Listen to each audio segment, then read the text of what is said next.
अब सरकार ने व्यवस्था की है कि वृद्धावस्था पेंशन हो, दिव्यांगजन पेंशन हो और निराश्रित महिला पेंशन, इन सब की 1,06,00,000 लाभार्थी हैं जो इस योजना से लाभान्वित होते हैं।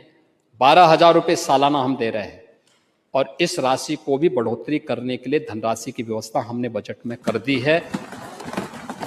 ये कार्यक्रम भी इसके साथ होंगे और ये पैसा डीबीटी के माध्यम से उनके अकाउंट में जाता है। अब ये बीच में बाबूगिरी नहीं होती है। दूसरा, बेटी की शादी के लिए, यानी हम लोगों ने पहले व्यवस्था क्या की? पहले व्यवस्था तो आपके समय में कन्या सुमंगला, मुख्यमंत्री कन्या सुमंगला योजना वह चल रही, बेटी के जन्म से लेकर के और उसके शादी योग्य होने तक 25,000 रुपये का पैकेज हम उसको दे रहे हैं। 26 लाख बेटियां उससे लाभान्वित हो रही हैं। लेकिन मुख्यमंत्री सामूहिक विवाह योजना भी उसके साथ थी। पहले चरण में हमने 31,000 रुपये दिए थे, बाद में उसको राशि बढ़ाकर 51,000 किया और अब इस राशि को बढ़ाकर के 1 लाख रुपये हम लोगों ने कर दिया है। और यह राशि जो वार्षिक आय पहले 1 लाख थी, अब उसको बढ़ाकर के 3 लाख किया जा रहा है, यानी 3 लाख रुपए तक की परिवार का कोई भी व्यक्ति आकर के वहां पे अपना रजिस्ट्रेशन करवाएं और इस योजना से वह लाभान्वित हो सकता है। इसको हम करेंगे और इसमें कहीं कोई समस्या नहीं होगी।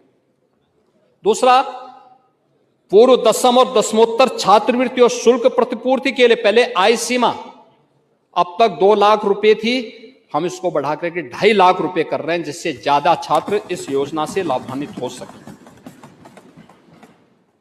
इसके साथ ही उन अनुसूचित जाति और जनजाति के बच्चों के लिए सर्वोदय विद्यालय स्थापना के कार्यक्रम और 4 विद्यालय सेंटर ऑफ एक्सीलेंस के रूप में विकसित हों, इसके लिए भी धनराशि की व्यवस्था हम लोगों ने इस कार्यक्रम के साथ जोड़ी है। हम लोगों ने कोविड कालखंड में मुख्यमंत्री अभ्युदय कोचिंग की स्कीम जारी की थी और मुझे बताते हुए प्रसन्नता है कि इस मुख्यमंत्री अभ्युदय स्कीम के अंतर्गत यूपीएससी में 59, यूपी पीसीएस में 136, नीट आईआईटी जेई में 771 बच्चों का चयन हुआ है इस कोचिंग के माध्यम से, जिन बच्चों ने इन योजनाओं का लाभ प्राप्त किया है। ओबीसी छात्रवृत्ति के लिए हम लोगों ने इस बजट में 3,060 करोड़ रुपए की व्यवस्था की थी।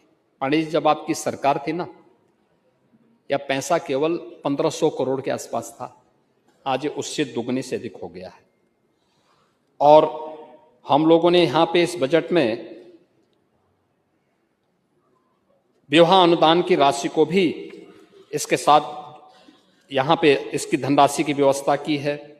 ओबीसी छात्रों के लिए कंप्यूटर ट्रेनिंग के लिए भी धनराशि की व्यवस्था की है और अन्य स्कीम के अंतर्गत भी यहां पर इस व्यवस्था के साथ हमने जोड़ने का काम यहां इस बजट में इसका प्रावधान किया गया है।